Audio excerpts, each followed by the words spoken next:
Good morning, boys and girls, and welcome to Preschool Storytime with Miss Natalie. It's so nice to see all of your smiling faces, and I cannot wait to share my stories and my song and my yoga pose for the week. So last week we talked about the beach and about all the fun things you can do. And so I thought that since the beach is somewhere that a lot of people like to go when they're on vacation, and it's the last week of vacation before school starts, we would talk about vacations this week. I found some great books for vacations, and we're gonna learn a yoga pose about a way that you travel when you go on vacation. What do you think it is? You'll have to wait and find out. So, the first thing we're gonna do is we're gonna sing a song together. The song that we're gonna learn is about different parts of our bodies. And what's really cool is all these parts of our bodies we use when we go on vacation. But we'll talk about that after we sing our song. And I bet most of you know this song, so we are just gonna sing it. But if you don't know it, don't worry, because we always sing our songs 2 times. All right, ready? Let's count to 3 together. 1, 2, and so sorry, friends. Our song is called Head, Shoulders, Knees, and Toes. Okay, now let's do our counting. Ready? 1, 2, 3. Head, shoulders, knees and toes, knees and toes. Head, shoulders, knees and toes, knees and toes. Eyes and ears and mouth and nose. Head, shoulders, knees and toes, knees and toes. Good job. Now, I picked this song because when we go on vacation, we use our feet to walk around and our knees to help us maybe crawl through the sand or kneel down to look at something. And our shoulders help carry our bags when we put our backpacks on. And we use our head to look around. And our eyes help us see vacation sights. We can use our ears to hear vacation sounds.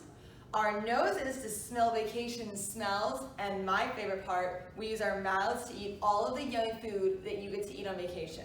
So when you go somewhere different, you get to eat food maybe you've never had before. And that's so much fun. All right, so let's sit up nice and tall, and we're gonna sing our song one more time, a little bit faster. Are you ready? We'll count to 3. 1, 2, 3. Head, shoulders, knees and toes, knees and toes. Head, shoulders, knees and toes, knees and toes. Eyes and ears and mouth and nose. Head, shoulders, knees and toes, knees and toes. Good job, friends. And now it is time for us to read our first book of our story time. I wonder which story we should read. Let's see. I think I have the perfect book. It is a book about a bunch of animals that go on vacation. Only they don't go to the great outdoors, because that's where they live already. They go to the great indoors for their vacation. The bears always arrived first. Ah, the great indoors, said Father Bear. The most relaxing week of the year, said the Mother Bear. I call the bathroom, said the teenage bear, running in with her blow dryer and curling iron. I've never seen a bear with a curling iron before. The beavers moved in next, setting up camp in the kitchen. I do so love a roof over my head, said one. Everything stays as dry as the inside of a pine cone. Here's the ice cream, said another.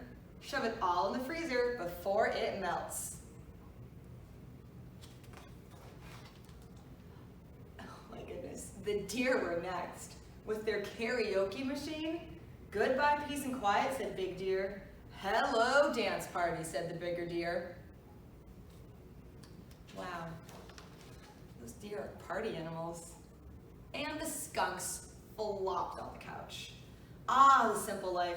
When you want light, you just flip a switch. So simple. They're not wrong. That is pretty simple to try to slip a light on.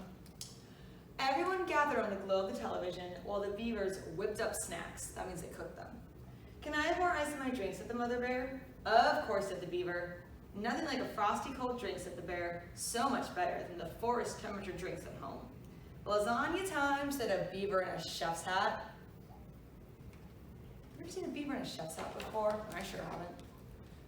The great indoors was the perfect vacation spot. The bears built things with the power tools. The skunks all enjoyed the excellent cell phone reception. The deer crooned, that means they sang, love songs and hollered rock anthems. And the beavers were always ready with milkshakes, casseroles, cookies, and toast. That's an interesting combination of food. This is the life, said the bear. I can finally let down my hair, said the big deer. I'm going to take another shower, said the skunk.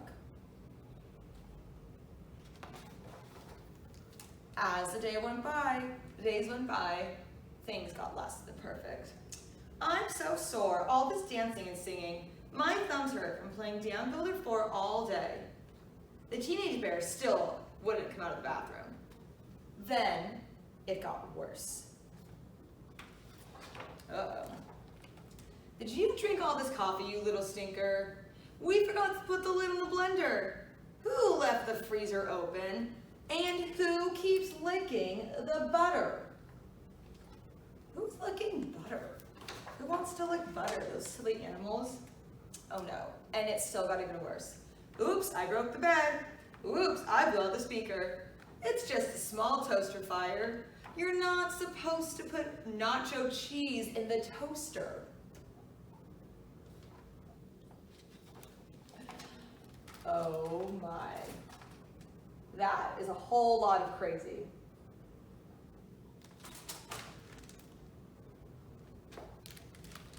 Everyone was ready to go home. I miss the peace and quiet, said the deer. The great indoors is too much work, said a beaver. I miss peeing behind a tree, said the skunk. Still was a great week, huh? Oh, wouldn't miss it. See you next year? Definitely. Well, I guess they still had a lot of fun. Boy, am I glad to be home. Those people are coming back to their house, and look at the mess that they're finding. I don't think that they knew the animals were staying there. And there are our friends, the deer and the skunk, back in the woods. Well, I don't think that those people knew that the animals came to stay at their house. I think those were sneaky animals. What do you think? But that was one funny story. I really enjoyed that story, and I hope that you did too. And now, we are gonna learn our yoga pose for the week. Now, this is a standing pose, so I want you all to stand up on the count of 3. 1, 2, 3, stand up.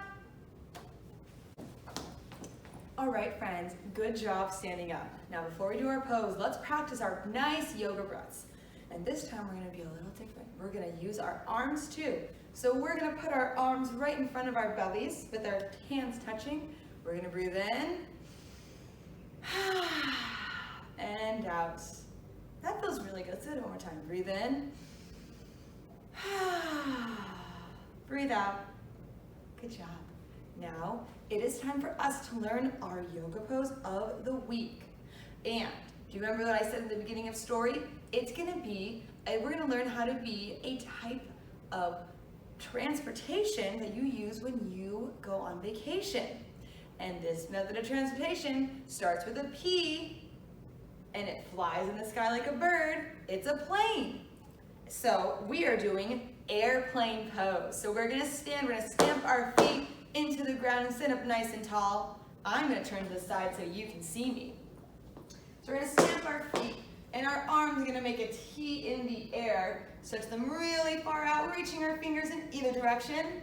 And then we're gonna bring one foot back, and on the count of 3, you're gonna lift that up into the air just a little bit. You can go side to side and then lower that foot down. I'll turn the other way so you can see me do the other foot. One arm out, other arm, make a nice T with our arms. We're gonna breathe in, put our foot back, and 1, 2, 3, lean. You can lean side to side like a plane flying through the air. Bring that foot back down, arms at your sides. And on the count of 3, we're gonna sit back down. 1, 2, 3, sit down. Friends, you did a great job being airplanes with me, and you can pretend to fly anywhere in the world that you want. Isn't that fun? And now it's time for us to read our second story. This story is about a house. It is about a little blue house. This one's called a cottage. A cottage is kind of like a small vacation house that's usually on the beach or on the mountains. I think this one's on the beach. Let's read it and see what happens. The little blue cottage sat by the bay, where the pelicans flew and orange foxes played. All year the cottage waited for summer to return, and with it the little girl. When the weather grew warmer, she finally arrived. The cottage whistled and hummed and filled with light. Nose to window, the little girl gazed at the waves and whispered, "You are my favorite place."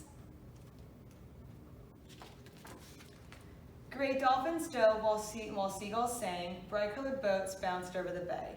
When nighttime came, the rocking chairs creaked. Waves lulled the girl and her cottage to sleep.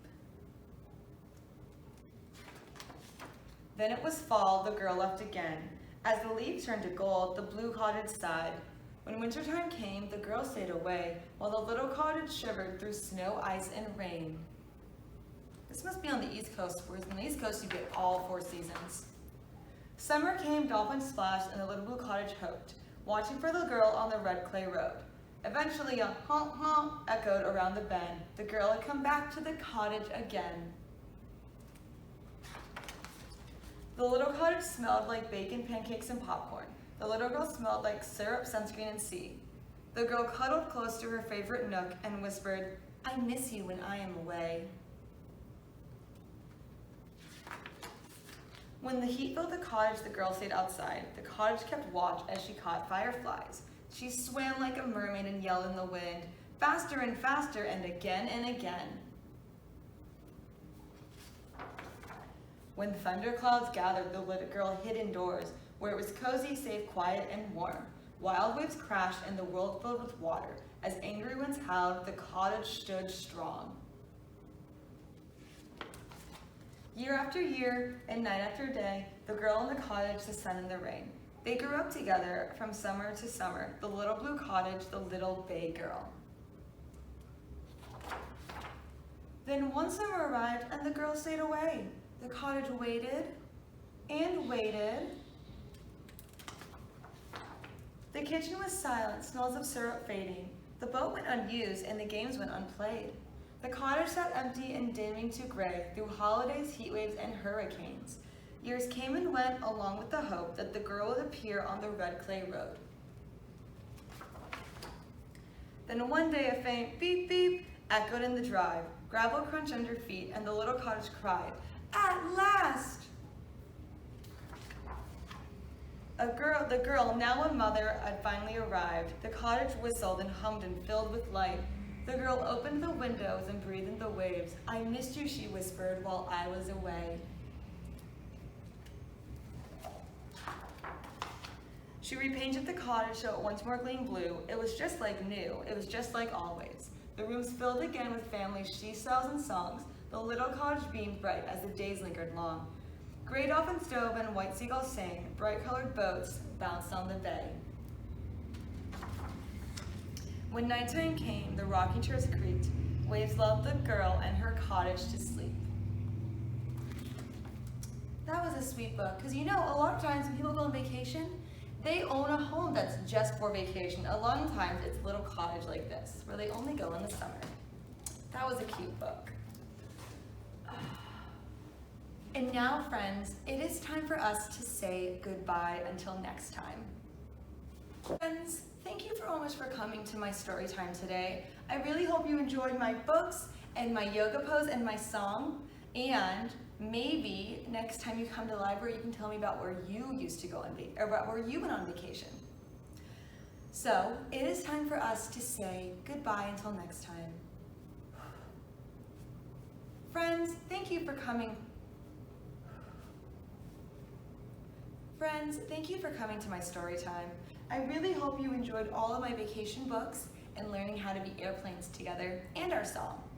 I had a great time sharing these stories with you, and maybe when you come into the library, you can come find me and tell me about where you went on vacation this summer. Or what you did on vacation. Because sometimes on vacation, you don't actually travel anywhere. All right, let's say goodbye. Let's sit up nice and tall. Let's roll our shoulders back over our ears, and let's say namaste to say thank you for coming and to thank you for being here.